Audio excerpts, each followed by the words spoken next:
and stories cut deep. Today's guest embodies balance, strength, and softness. In a world that moves us fast and burns us out, she is part of the movement calling us back to breathe, to body, and to presence. She is satisfied. She is certified yoga. Sorry for that. She is certified yoga practitioner and wellness coach, and a woman who has made inner peace on her mission. Welcome to the show, Maureen. Thank you so much, Val. Yeah. This is the Cousin Ages. Umekuwa ukitusikia kwa muda sasa. Yes, I have heard about you guys for quite some time. And Yo, I've been hunting for you. I've been hunting for you. Yeah, it's nice to be here. Now tell us, who is Maureen? So, what can I say about myself? I like to think of myself as an entrepreneur. I also think of myself as a wellness activist. And above all, I am a mother. Oh. Yeah. Wow. That's beautiful. Okay. So, was there a personal moment or struggle that made you embrace this path of wellness and yoga? Well, yeah, now that you ask, the one thing that actually made me embrace yoga, well, let me begin by saying that yoga is something that did come into my life, like coming in and kind of disappearing back when I was in campus, and then back when I just started employment. And then now the one thing that actually made me stick into it was after I gave birth. As someone who is just into fitness and wellness, I needed something I needed something that was a bit, let me say, lightweight. I tried doing aerobics, and at that time, from breastfeeding and juggling kids and everything, it just becomes so stressful. It was stressful and a bit, let me call it heavy. Yeah. So it's when I actually found yoga. So I started doing yoga after work. Okay. As a way for me to be able to just, balance, get something that I can do that is easily. I can do something that is easy and also keep fit. Okay. So it was actually just the fact that I had a kid and I needed to keep fit. Oh, yeah. So how has yoga transformed your own life? So it's yoga has actually been such a life changer from the fact that at first when I started, it changed. At first, the first thing you'll notice is your physical appearance. You notice that, okay, so actually I can actually, become fit, suddenly you're gonna figure 8 and you're like, oh my God, where is this coming from? Yeah. But then the biggest change I can say is what it did to my mind. So yoga has this subtle way of, can I say, infiltrating your mind, but in the best way possible, in that you somehow get to find this sense of calmness. At the same time, it changes your perspective. You start seeing life from a different approach. You get this side of a positive approach on life. So if anything is going on, if anything is happening, you don't just spiral into the negative possibility of it. You just first start to say, like, what is this trying to teach me? Why is this coming up in my life? What role did I play in this? So that is actually how yoga changed me. It just changed my entire perspective. That is amazing. Yeah. I want to start, by the way. You're welcome. This section, we would have begun by first, teasing around. I but know. we'll do that next time. Okay, so what does wellness truly mean, especially in the African context? So, in the African context, what can I say about that?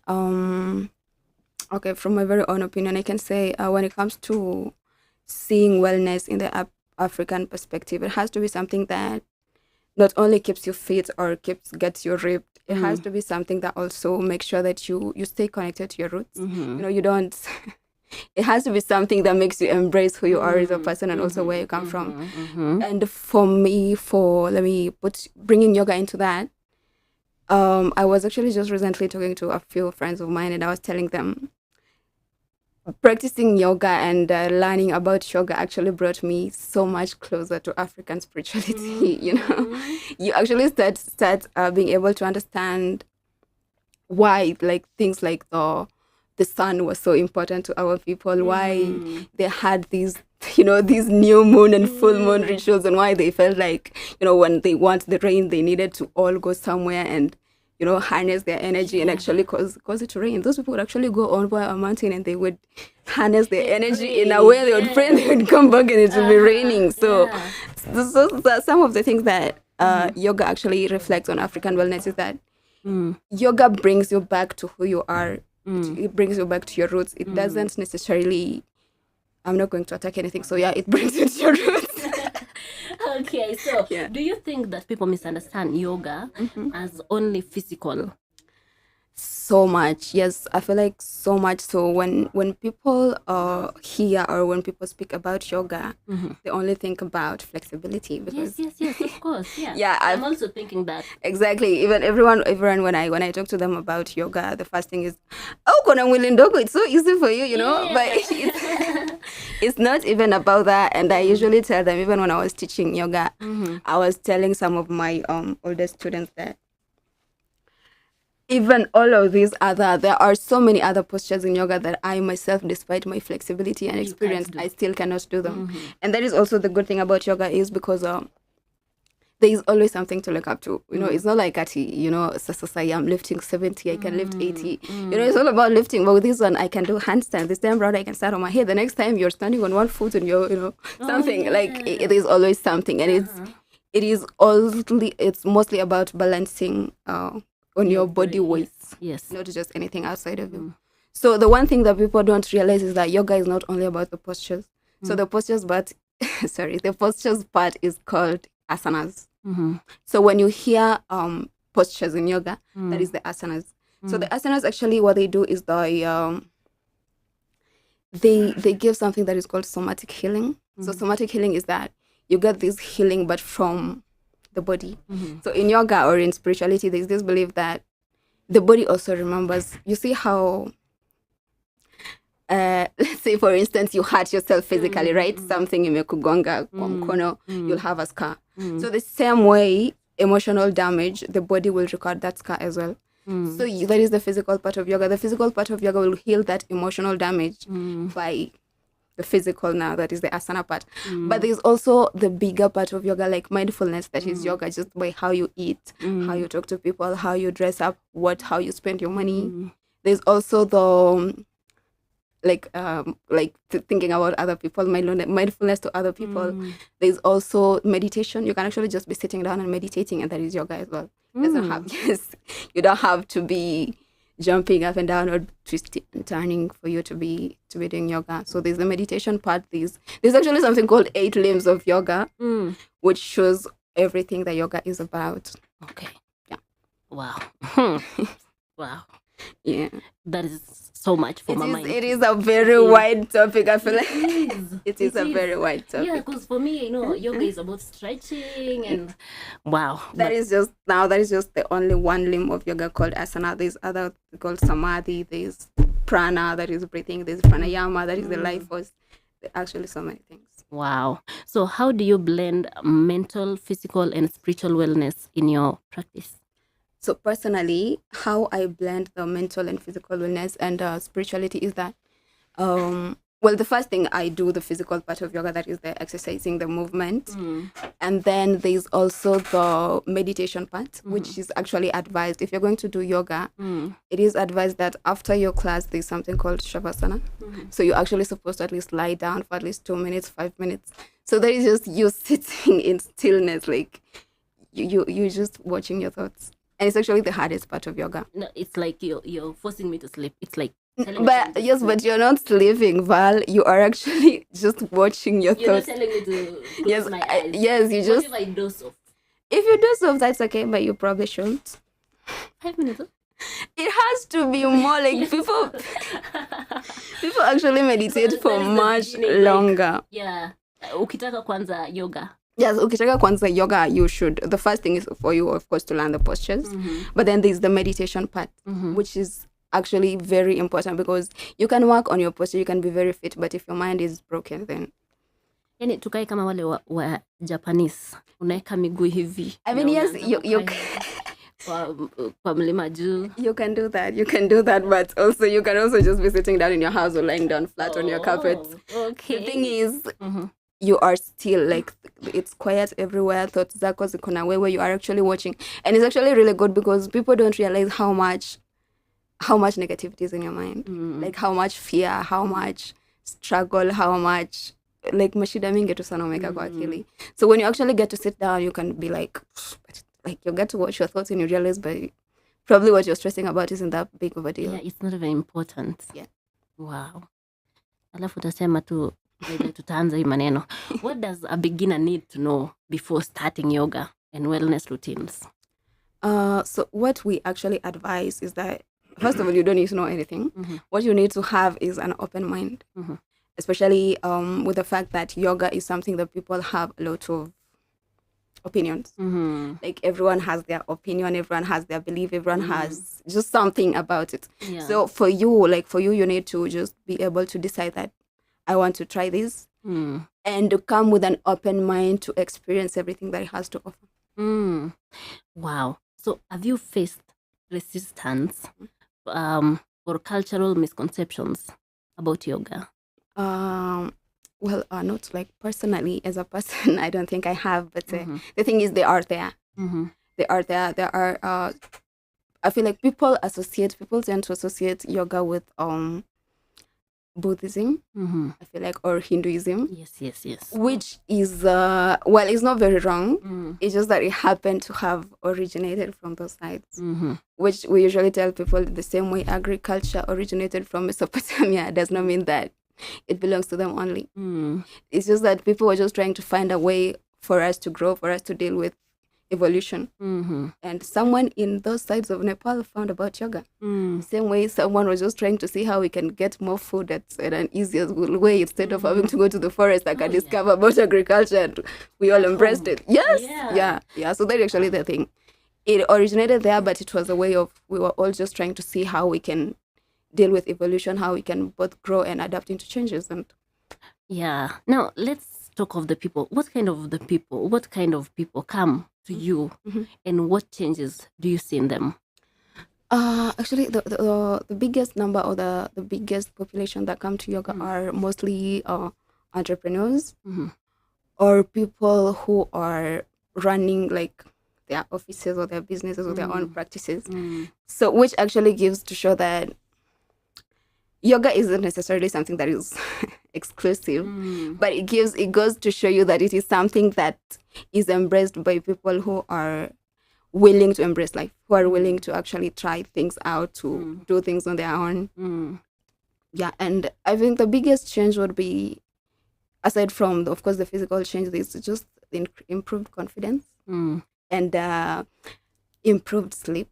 Is actually what people tell me, like, nilienda nikalala vizuri usiku. Yes. Okay. Yeah, so it's actually just the improved sleep, improved confidence, and the mental clarity. Bana. Okay, now how can someone create a small but consistent wellness routine even in a busy, stressful lifestyle? Actually, that is actually a very easy thing. For me, especially how I started. At that time, I was employed. I was working as a sales rep. And so anytime, for me, what I'm just going to share what I did. So I would come from work, say by 6, 7 p.m. I get home. And the first thing I do before Tanichkom Toto is to work out. Just 30 minutes, 40 minutes. So you do your practice 30 minutes, 40 minutes. You do like 10 minutes meditation. Uingia kwa shower. Then you cook. If you're going to cook, if you're going to watch, you have all the time. Wow. Actually quite easy. Kama when mtu asubuhi, I don't know what time you wake up, but just give yourself like 40 minutes before. Yeah.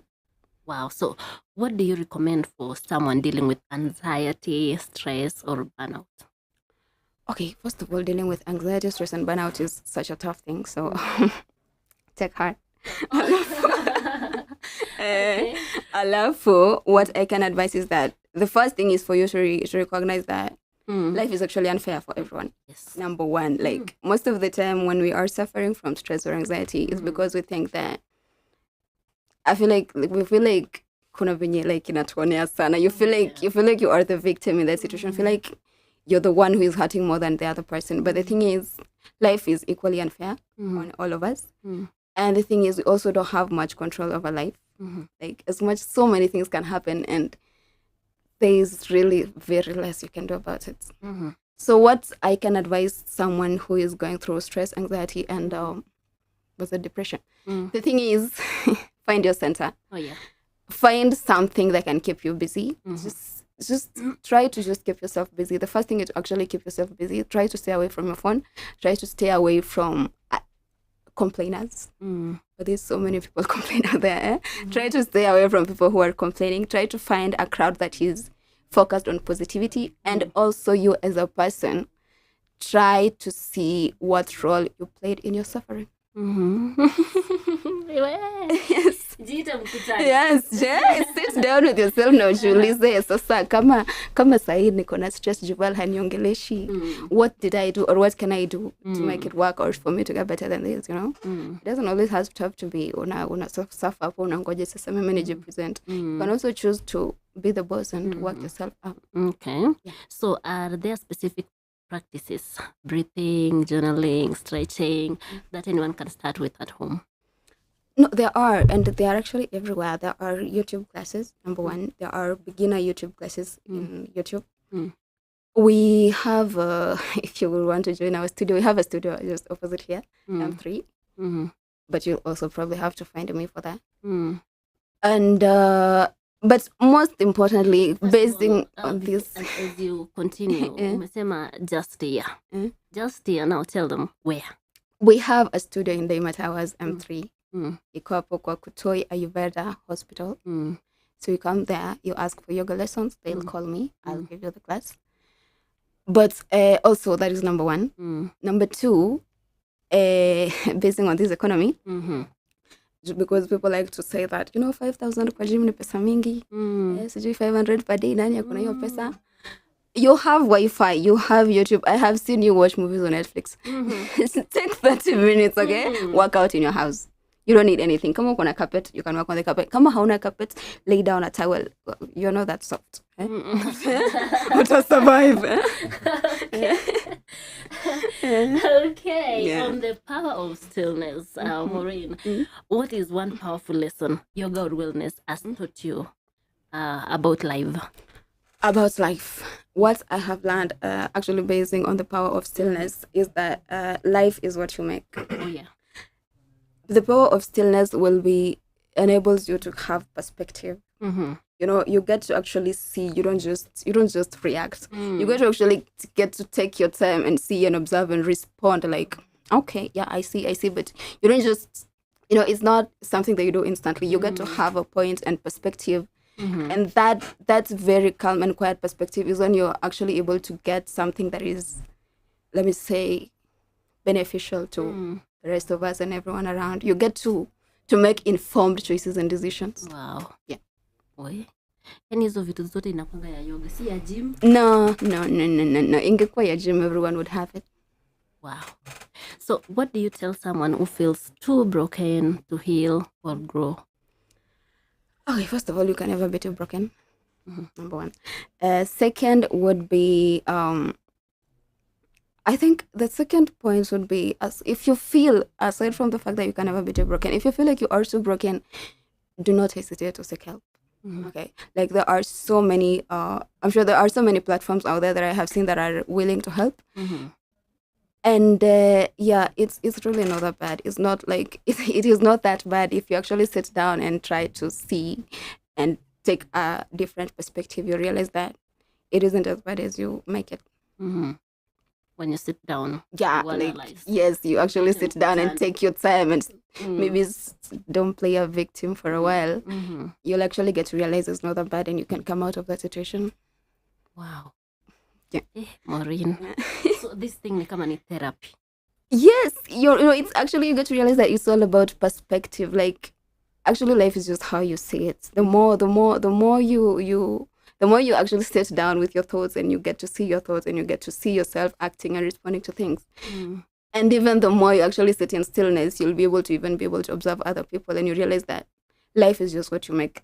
Take, for example, mtoto anakusumbua. You wake up in the morning and your child is crying for no reason. You can choose to shout na uanze kupigana na huyo mtoto, but how is that going to help?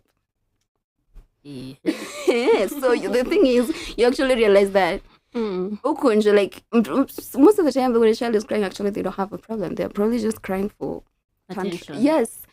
So probably other people out there also want to kuumiza because they're also suffering from abandonment or attention, or they also have their own problems. So when I realize people don't actually hurt you. People don't affect you because of who you are as a person, but who they are. So it's actually for you to choose that Mimi, I'm not going to be a part of that game. Mi utanisumbua. Mimi, I'm not going to play your game. Like, I'm out. Bye. Oh, Yeah. wow. Wow. So what's your final message to our listeners who are searching for inner peace? What's my final message will be that the inner peace that you're looking for is within you. Mm-hmm. So it's just for you to, tune into that part of you that, first of all, if you are looking for peace, it means, you cannot look for something that you don't know. It means you know peace. And if you know peace, it means you have it. So it's for you to just sit down and find that peace within you. Wow. Wewe jikalishe na utafute hiyo peace that you want. And by the way, Maureen, if I can't do it, are you in a position to help? Yes, I am in a position to help. But if you feel like you have tried and you feel like you can't get to that point of stillness and you might need any guidance, I am there, but at a fee. Hapo kwa fee, hebu waambie. So Apple, it's a fee. You'll just come. You'll just find me, and then we can work on depending on your needs. Actually, I'm not going to say that I have specific. The yoga classes we have, it's 500 per session. It's 5,000 per month. But if you feel like now you need any more guidance beyond the physical, that one will have to sit down and see what we can come up with. Wow. Yeah. So maybe if someone wants to reach out, because I mean, kitu moja nimerealize about yoga, ni kama ni therapy, ni kama it's a way of relieving yourself from everyday struggles. So mtu anaweza kukupata aje? First of all, I am always in Daima Towers M4. That is where I have an office. Also, you can get me on my number.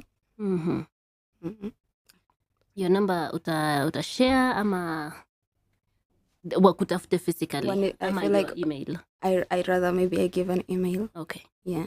Okay. My email is Maureen Chelangat at transelgongroup.co.ke. Okay. All right. So that is Maureen for you. I think we need to have a session where we show these people what yoga really is all about. And I hope you can give us another time so that we can demonstrate. Ama namna gani? Yeah, I feel like we can make time for that. Sindio? Yeah. Do you need to be in a specific outfit?